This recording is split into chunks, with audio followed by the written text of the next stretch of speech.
আলহামদুলিল্লাহ। জীবনে সব শিক্ষা বই থেকে আসে না। কিছু শিক্ষা আসে মানুষের ব্যবহার থেকে, কিছু আসে তাদের ধৈর্য, সততা ও সুন্দর চরিত্র দেখে। একজন ভালো মানুষের সঙ্গে কয়েক মিনিট, কখনো কখনো বছরের অভিজ্ঞতার চেয়েও মূল্যবান হয়ে থাকে কথা।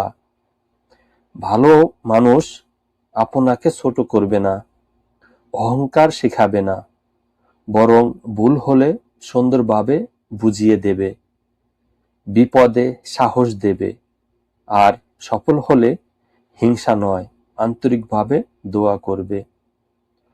তাদের কথা আপনার মনকে শান্ত করবে, চিন্তাকে পরিণত করবে এবং জীবনকে ইতিবাচকভাবে বদলে দিতে সাহায্য করবে।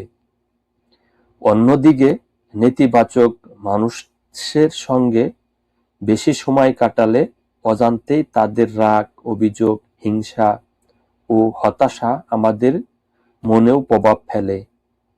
তাই সঙ্গী নির্বাচন খুবই গুরুত্বপূর্ণ, কারণ আপনি যাদের সঙ্গে বেশি সময় কাটান, ধীরে ধীরে অনেকেই তাদের অভ্যাসেই মধ্যেও চলে যেতে পারেন। তাই চেষ্টা করুন এমন মানুষের কাছে থাকতে যারা সত্য কথা বলে, সম্মান করতে জানে, ক্ষমা করতে জানে এবং মানুষের উপকারে এগিয়ে আসে।